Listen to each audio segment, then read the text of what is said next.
I'm George H. White. I was born in Brooklyn at home, number 6 out of 9 children. And we lived in a railroad flat. And boy, it was really cold and everything else. And in 1927, my father was a machinist for the American Tobacco Company, and he had a good job, and he built a house in St. Albans, and we moved to St. Albans. And this was a new neighborhood, and we had kids from all over the city moved in there. And that's where I grew up.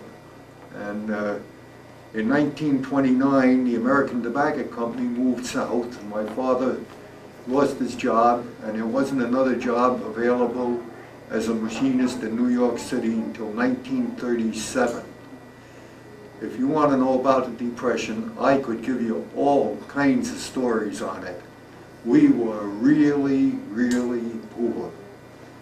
Hand-me-down clothes, shoes with holes in them I had, patched clothes, and it was really something. The other kids had bicycles. I picked up a fork here and a sprocket here and made a bicycle and had a hose around it, around the wheel for tires. If they went, I went. But we were poor. And in 1936, I started working in the lithographic trade in Brooklyn.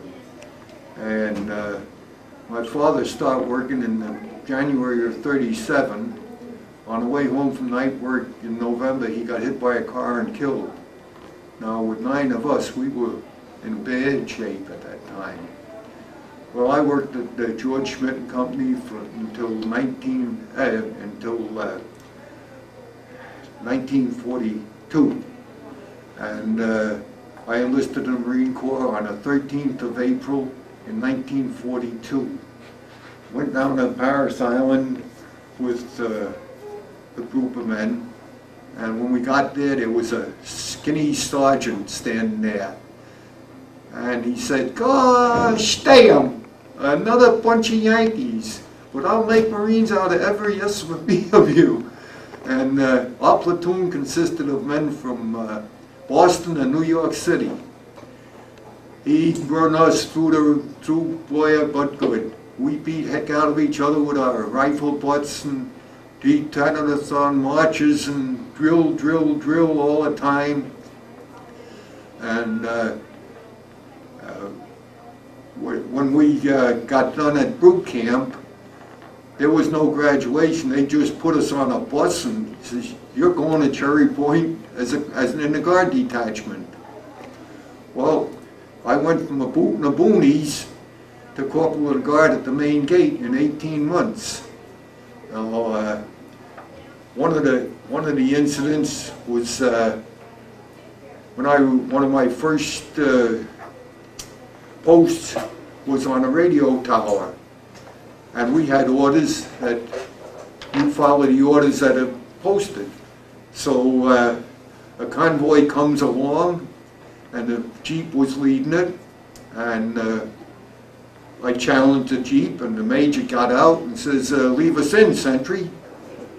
I says, "Do you have a pass from the communications officer?" He says, "Leave us in. I'm a major. Do you see what my rank is?" "Yes, sir, but you don't have a pass, you can't get in." So this Navy officer come out, and he had enough gold to sink a battleship on his arm. And he says, "What's the trouble, sentry?" I says, "The major doesn't have a pass from the communications officer." The Navy officer says, "Let's go." Half an hour later they came back, and the major shoved the pass in front of my mouth, in front of my face, and he says, "Here, let us in." Well, I give him a present arms, and in he went. The next morning, my commanding officer says, "I hear you had a little trouble on your post yesterday." I says, "No, sir." He says, "Carry on." That was it. That was all I ever heard of it. Yeah, and another one was one of the sentries shot an alligator. He wound up in the brig. They had called, as soon as the shot went off, the whole relief of guard was called out. And that poor bugger, he went into the brig. But oh, there are many, many more stories I could tell you on doing guard duty. But as corporal of the guard, I had to have a driver's license because the base was very large. And on our day on and day off, on our day off, we had all kinds of schooling and all chemical warfare, weapons school, extended order drill, close order drill, judo, chemical warfare, aircraft recognition, defending ourselves from bare steel because they said you'll be fighting with bare steel. Well, we were disarming man with a bayonet, and I got stabbed right in the hand here. The next time we went out to do that, the fellow that stabbed me in the hand got one right through the leg. He missed the bayonet altogether. But they taught us a lot of stuff to try and get us ready for combat. This was in the guard detachment. Well, one of the things in the guard detachment I learned about the machine gun. Well, after about 18 months, I was put in charge of a detail to go to Tent City in Camp Lejeune. That was for advanced training for going overseas. And as seeing I knew the machine gun, they put me as a squad leader in the machine gun platoon. Well, we were there for a couple of months, and then on December the 1st, we got aboard ship in Norfolk, Virginia to go overseas as a replacement battalion. And it took us about 8 days to get down to Panama. When we were in the Caribbean Sea, all of a sudden a destroyer that was escorting us started whoop, whoop, whoop, whoop, whooping around us, and we put down in our holds. And we were in a hold that was below waterline with 200 Marines, and it was airtight security with a guy with a 45 at the top of the stair of the ladder with a pistol, 45 pistol, making sure there was no noise and no nobody getting out. Because if a torpedo hit one compartment, the ship might float. If there wasn't airtight security, the water would go throughout the ship and everybody would be gone. We were one scared bunch of Marines, you can believe it. Well, this ship we were on was the USS Fayette. And we went through the Panama Canal, and when we were up in the lake, they blew over the pipe. There'll be a clean sweep down fore and aft. There's fresh water running through all pipes. We expect everybody to shower and wash their clothes. Well, as soon as them sailors come up with their hoses, the Marines took them away from them. And there was a great water fight going on. And the captain, he's up on the bridge enjoying it until somebody turned the hose up on him and give it to him. Well, he started blowing the whistle, and officers of the Marines, come on deck and stop this water fight. And well, the officers came up and they didn't stand a chance. They got drowned out too. Finally, they said, shut off all water. That was the end of it. Well, a while later, we were going along, and one guy says there was a hospital on the port side of the ship. And one guy says, look at the nurses there. Well, 2,000 men run over to the port side, and the ship started to yaw. Captain screaming, clear that port side, get away from that port rail, get back over the other side, trim this ship. And this went on. We got to Panama, and from Panama it took us 13 days to get to Oahu. Well, as we were going through the Oahu, in the Pearl Harbor, there was the Arizona was sitting there with a catwalk going out, putting a flag on it, and the Oklahoma, which had rolled over, had many cables on it, and they were trying to roll it back on her keel. Well, after a short while later, I was in Pearl Harbor and I saw the Oklahoma in dry dock, and I myself counted 9 torpedo hits on her. Some went through, some didn't. And then they cut a big hole in the side of it and made a pile of debris like you wouldn't believe. There were wires, pipes, everything, including boots, shoes, and what have you. Then they put a big patch on her and pulled her out to a spot in the harbor where she wasn't in anybody's way. Well, after the war, they were towing her back to the States. The storm hit, she broke her cables and went down with 7 more men on board. This is something I thought maybe people might want to know about.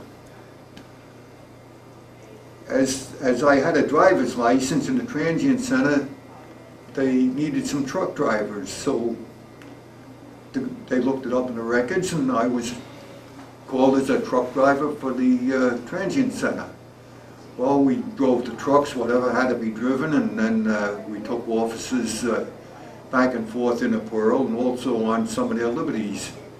About a month later, I was transferred right across the barbed wire fence to the 6th Service Depot. And there they says, that's your truck, and it was an ammunition truck. Well, we drove all over the island of Oahu hauling ammunition. If it was near lunchtime and we were hauling from Westlock to Lululay, we made sure we wouldn't fire Schofield Barracks because they had the better chow than the Marines did. And we would go in the back gate to Lululay ammunition depot. Well, I would take my colored guard with me into the mess hall. Somebody would say, we don't serve niggers here. Get out of here. I'd say, he's guarding my ammunition truck and he eats where I eat. And they would feed him. They didn't like it. But it was funny. As Marines, we had our emblem on the left side of our hats. And after a couple of years, the black was wearing off and the bronze was showing through. And we'd show the sentry at the gate our picture identification card, and they'd look up and see some bronze on the hat and they'd salute us. These were the Army. We got a big kick out of that. So anyhow, after about 6 months driving the ammunition trucks, which is a job I loved, we were eight on, and it'd run around the clock, switching every other week, you know. The dispatcher says the COD engineers wants to see you. I said, what in the heck does he want to see me for? He says, better get down there. Well, I cracked my heels, told the COD engineers who I was, and he says, oh yeah, White, he says, we looked it up in your records, we see you're a printer. Print shop's the next building, you've been transferred. I says, I like this driving the ammunition. He says, you've been transferred. Well, within 2 weeks, I was non-commissioned officer in charge of the reproduction section, and I was only a corporal. I had a warrant officer over me. Well, we started out, there was about 8 people in the reproduction section, and finally I made sergeant, and it wound up, at one time we had a total of 14 people. But when the invasion of Iwo Jima came along, they took 4 of our people out. There was only 10 of us left. Now 2 of these were women Marines. And we printed 2 million impressions a month. This went back to the Pentagon. It was bill of ladings and anything that they would give us. And we were busy. And yeah, no. We got liberty one out of every 8 days. And we had from 8 o'clock in the morning till 6 at night in Honolulu. Well, it seems Pauline Forbes and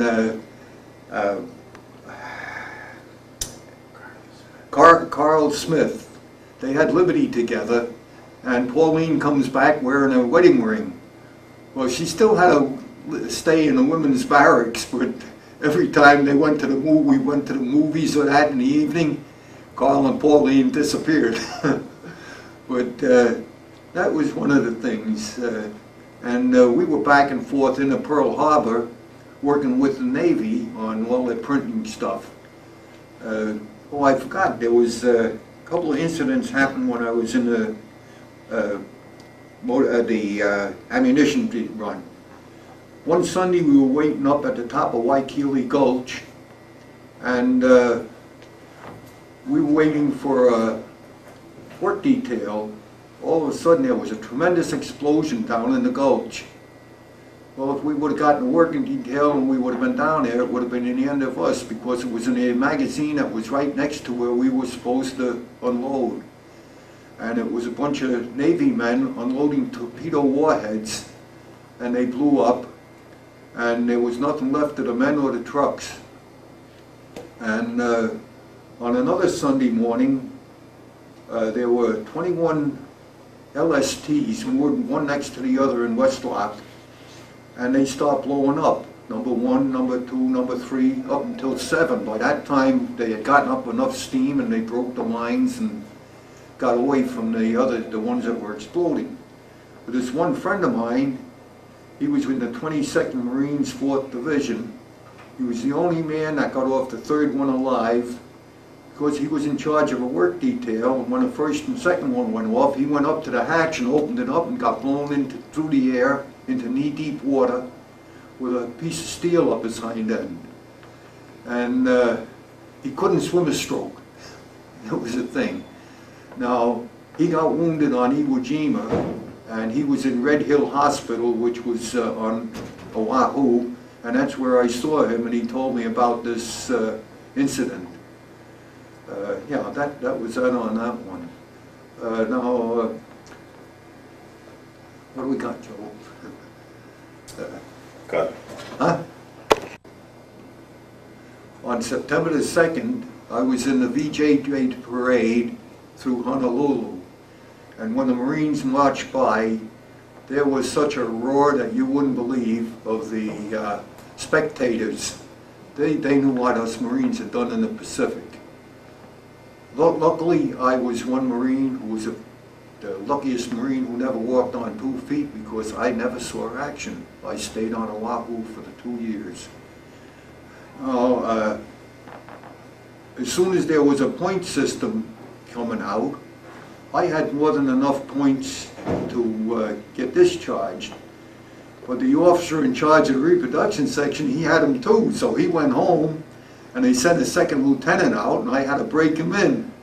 So I never got to leave Oahu until the 6th of November in 1945. And when we pulled in, it took us 7 days to go across the ocean. And when we pulled into I was on a battleship Maryland, used as the flying carpet. When we pulled into San Diego, the ship I left Norfolk, Virginia on almost 2 years earlier pulled in right behind us. It was quite a surprise. Well, we stayed in these Celotex huts for a couple of weeks, and boy, they were cold, because we all had come from the Pacific. So they put me in charge of a detail of 17 men to go east to get our discharge at Bainbridge, Maryland. Well, they stuck us in a small boxcar with 20 bunks, and it took us over. They hung us on the back of a regular train, and we did go through the train to get our chow, but there was no way to clean up. So one morning we woke up in the middle of the Chicago freight yards. Cold, oh gee was it cold. And the guys say, hey, we're hungry and we're cold. Well, I walked around and found a track man, and he connected us up to some heat.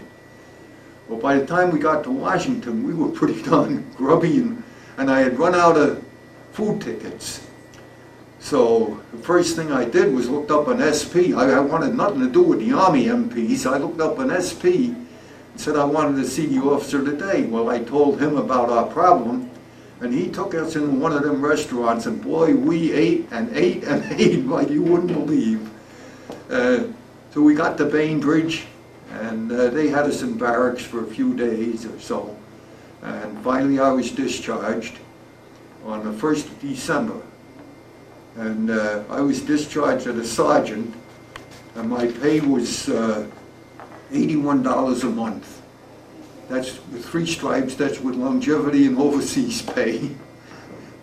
I was making $20 a week when I went into the Marines, and I got out, I was making $21 and a quarter. And so that was it. And from Bainbridge, Maryland, it took us about 8 hours to get home to New York City, and they paid $7.50 for the fare. That's what it cost. And by the time I got to New York City, I was pretty grubby with these old smoke trains and that. And I got a hold of one of the trainmen, and I says, someplace I could clean up, and he took me up into their dressing room and gave me a razor and could take a shower and a whole smear. And I got cleaned up to go home. Yeah? Cut.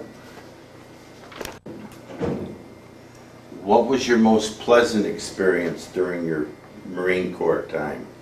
Well, Joe, I tell you, the most pleasant experience was when I went home in September to get married, in July to get married. And we had a 2.5-day honeymoon. I had a 7-day furlough, and then I was on the boat going overseas. Yeah? So that was that there. Now my mother, when I went in, she had coal black hair. By the time I got home on my first furlough, her hair was completely gray. Yeah? And she was 53 years old. Yeah?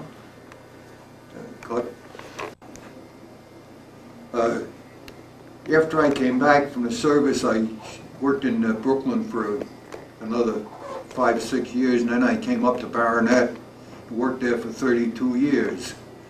While I was up in Johnstown, I was a scouter for over 40 years, and in 1991, I was given this plaque as a Fulton County Senior of the Year, and this was quite a thing. I have it hanging on my wall, and people look at it and they're impressed.